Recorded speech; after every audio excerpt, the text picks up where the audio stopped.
We will quickly go through the key actions from this lesson number 132, Surah Shura, ayah number 141 until 190. Very quickly, the first action that we went through, Surah Shura, ayah 149, look for signs from Allah SWT to boost your Iman. So when we went through the story of the nation Samud, we saw how they used to carve houses out of stones, and this is the out of mountains, and this is the example that Allah subhanahu wa ta'ala gave us. They were so powerful, they had all the bounties from Allah subhanahu wa ta'ala. However, they did not follow the guidance that was brought to them. And these signs, you can look into them, and there are many countries in the Middle East who have these carved mountains. And this is again a sign from Allah subhanahu wa ta'ala. This should be a source of boosting our Iman, because all the stories that we are going through in the Quran, there are real signs that are present in this world that we can go and explore ourselves. And this should be like an Iman booster for us. The next action, obey Allah subhanahu wa ta'ala and follow the messenger, Prophet Muhammad sallallahu alaihi wasallam. So basically we went through the two ayahs, number 150 and 151 from Surah Shura. Fattaqullaha wa ati'un wa la tuti'u amr al-musrifin. So fear Allah subhanahu wa ta'ala and obey me. This is what Salih alayhi salam said to the people that he went to.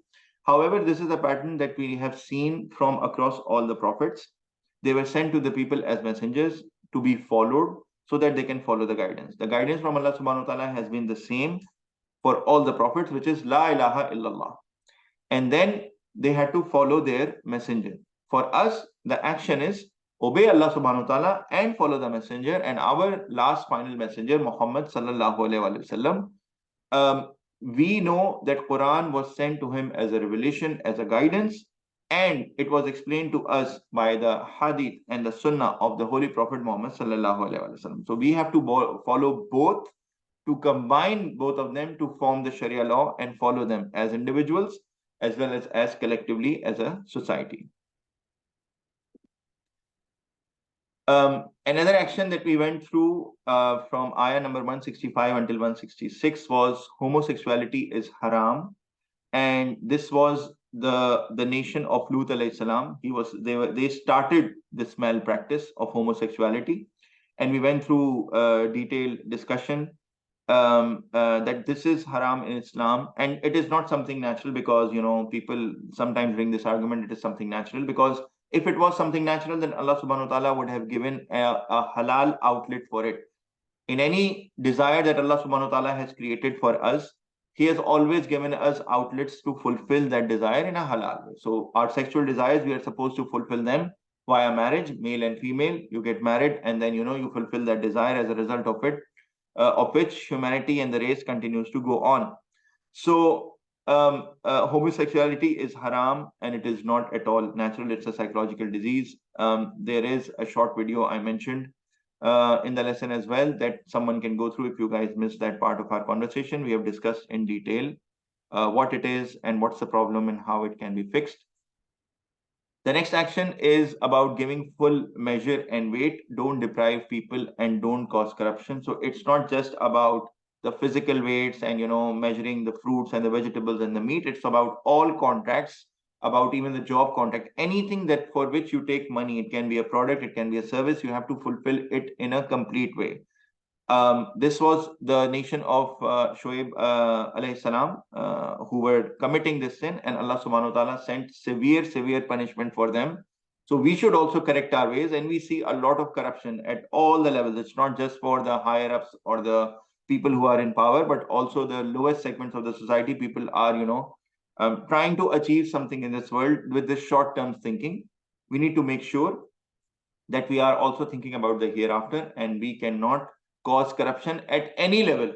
It's not just at the highest level where you are a higher up and a powerful person, but at any level people should avoid causing corruption and depriving people of their right. So giving full measure and weight is a broad spectrum thing. It's not just about the physical goods. It's about all services, all contracts, all promises that need to be delivered.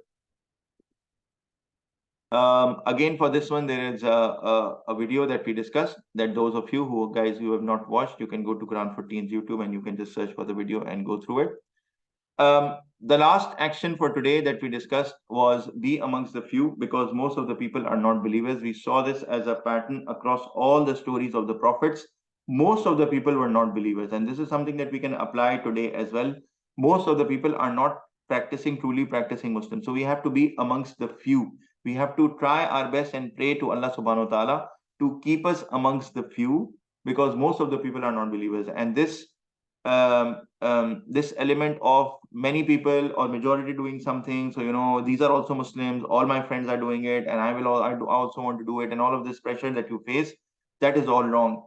Even if you are like this leaf, as we discussed in the class, like this green leaf, one green leaf across all the rotten and the dried ones, and you're the one who's following the right path, then keep on doing it. It's not easy. However, you have to strive to be successful in your own test. Everyone will go in their own grave, right? All of us will go in our own graves, and we are accountable for ourselves. So we need to make sure that we are on the right path, and for which is why we need to continue striving to be on the right path. Follow the guidance, do all the halal things, abstain from all the haram things, and be amongst the few. Pray to Allah subhanahu wa ta'ala to keep us amongst the few, to give us guidance and keep us steadfast on it.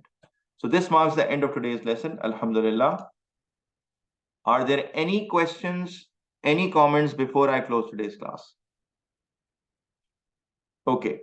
Subhanallahi wa bihamdihi, subhanakallahumma wa bihamdika, ashhadu an la ilaha illa anta, astaghfiruka wa atubu ilaik. Purity belongs to Allah and all praise be to Him. Purity belongs to you, O Allah, and all praise be to you. I bear witness that there is none worthy of worship besides you. I beg forgiveness from you, and I repent before you. Assalamu alaikum wa rahmatullahi wa barakatuh, my dear brothers. InshaAllah, I will see you next week, same time.